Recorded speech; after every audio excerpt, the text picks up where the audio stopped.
नमस्कार दोस्तों, मैं उमेश करुणा और आप देख रहे हैं बहुजन हलचल।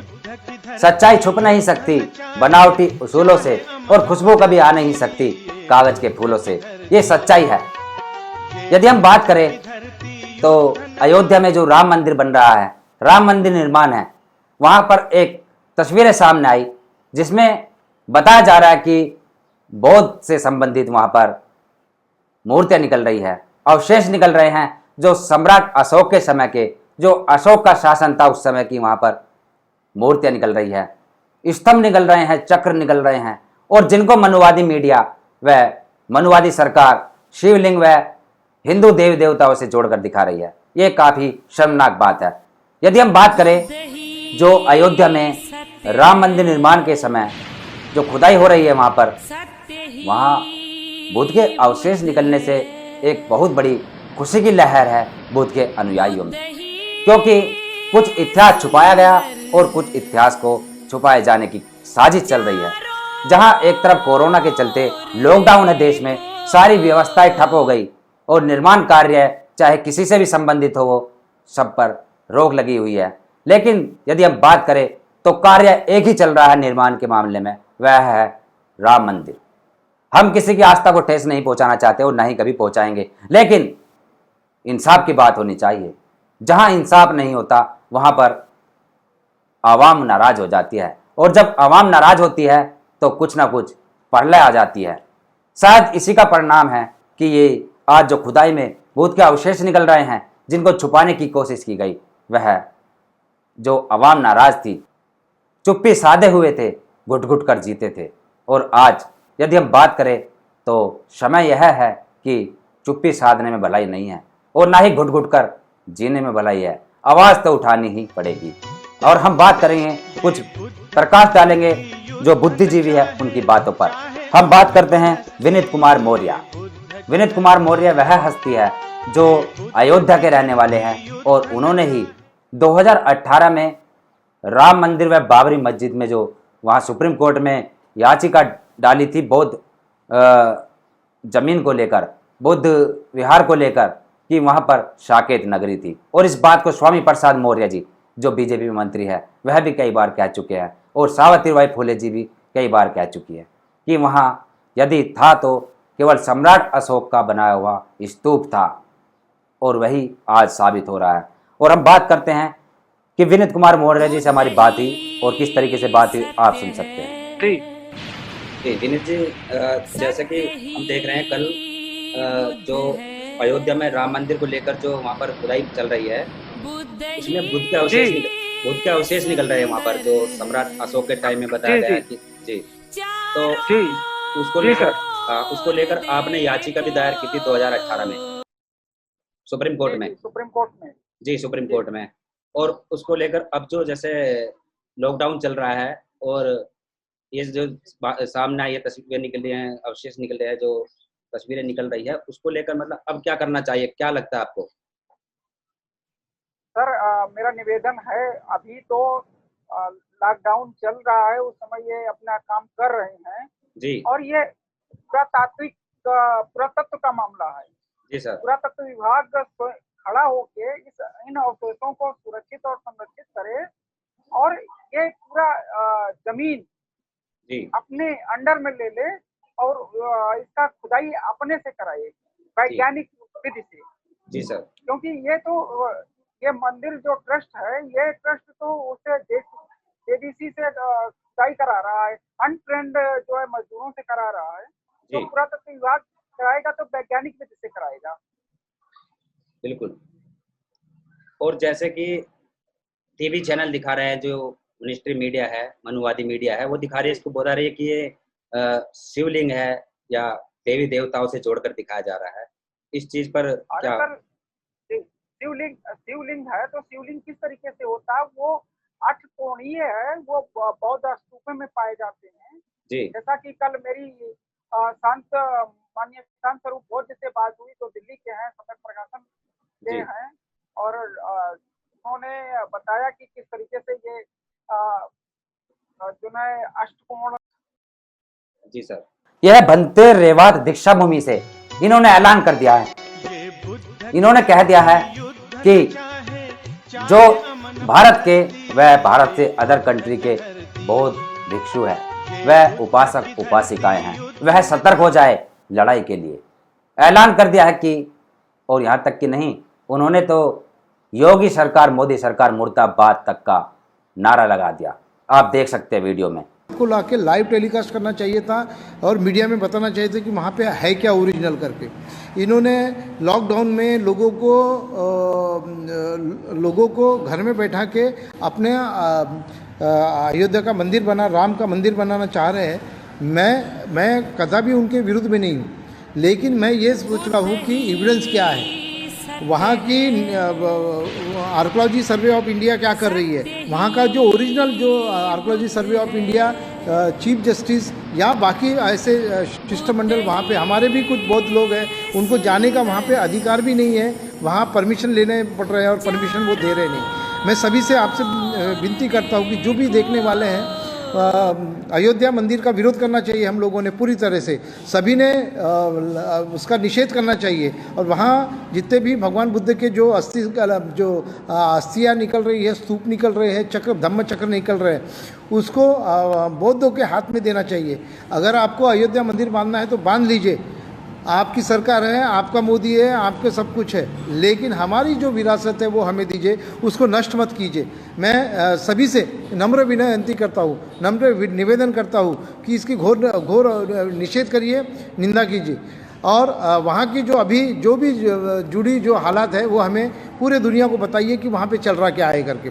योगी सरकार मुर्दाबाद मुर्दाबाद, मोदी सरकार मुर्दाबाद मुर्दाबाद।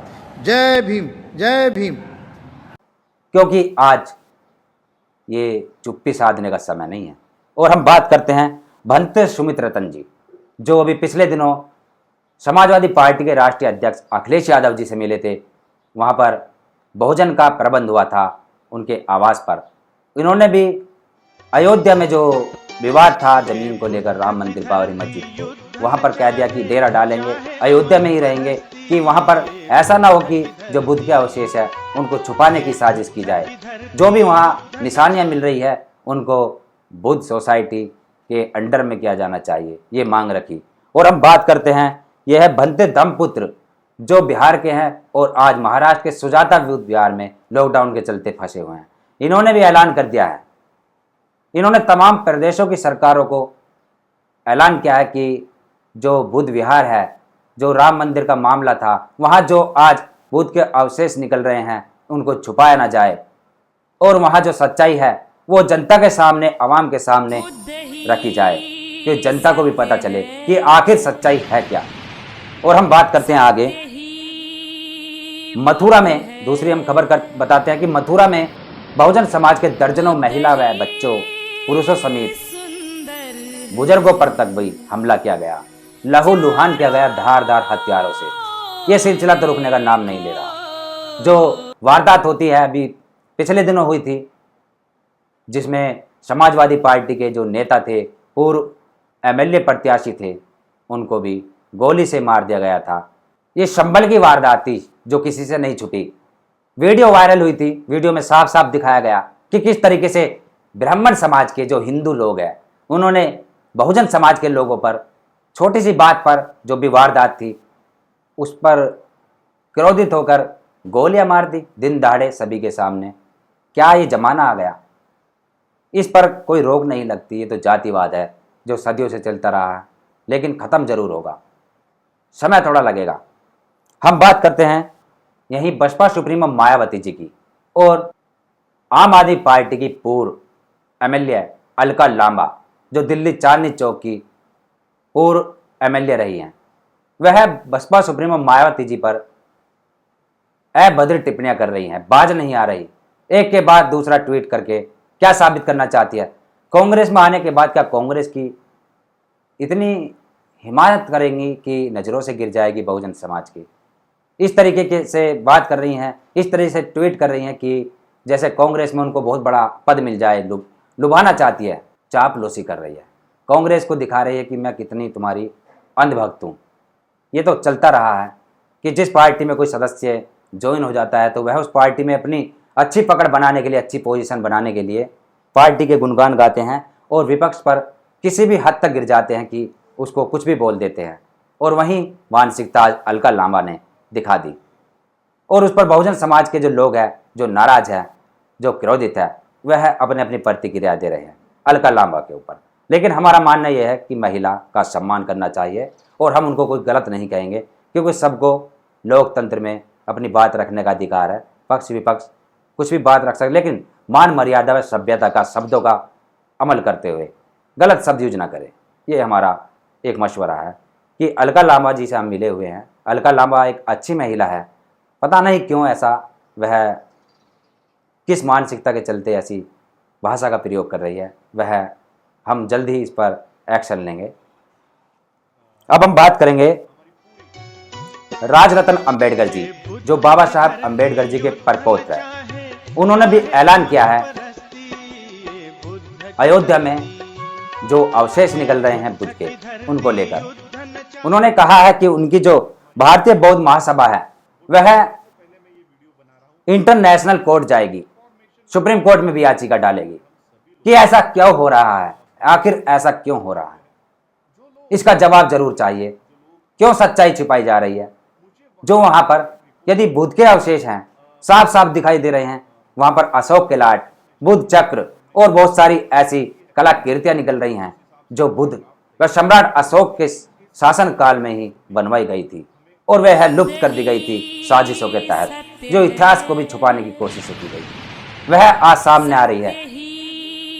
ये बात सत्य है कि सच्चाई कभी छुप नहीं सकती बनावटी उसूलों से, और खुशबू आ नहीं सकती कभी कागज के फूलों से। ये बात सच्चाई है। और एक बात और है कि ऊपर वाले की लाठी में आवाज नहीं होती और कुदरत की लाठी में कभी आवाज नहीं होती, बुद्ध की लाठी में भी आवाज नहीं होती और अल्लाह की लाठी में भी आवाज नहीं होती। तमाम धर्म जितने भी है, जो जिसको मसीहा मानते हैं, उनकी लाठी में आवाज नहीं होती। और वही आज सामने आ रहा है कि कितना भी छुपा लो, छुपता नहीं है, सामने जरूर आता है और वही आ रहा है।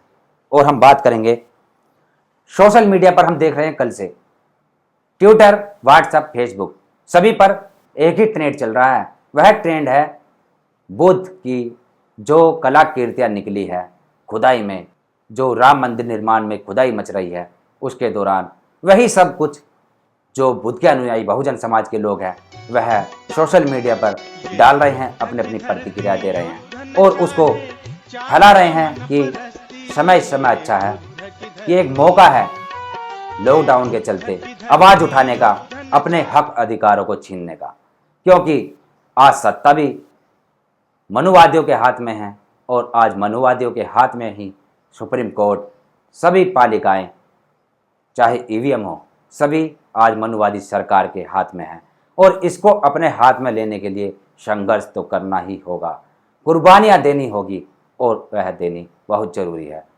तो आज के लिए इतना ही काफ़ी। हमने आपको कुछ जरूरी बातों पर चर्चा की और आप लोगों तक अपनी जो प्रतिक्रिया है, जो अपने मन के अंदर बातें चल रही थी, वह पहुंचाई। और जो आपको हमारी बातें अच्छी लगी हो उस पर प्रतिक्रिया जरूर दें। कमेंट्स बॉक्स में लिखिए कि हमारी राय गलत है या ठीक है, और यदि हम कुछ गलत कहते हैं तो उसके लिए हम क्षमा चाहते हैं, लेकिन हम किसी की आस्था को ठेस नहीं पहुंचाना चाहते और नहीं पहुंचाएंगे, क्योंकि सबकी आस्था कहीं ना कहीं होती है। तो मैं उमेश करुणा आपसे इजाजत लेता हूं। जय भीम, जय भारत, धन्यवाद। अगर आप चाहते हैं गरीब हर वंचित इंसान की आवाज आप तक पहुंचे तो हमारे चैनल को सब्सक्राइब करें और बेल आइकन का बटन दबाना ना भूलें। देखते रहिए बहुजन न्यूज।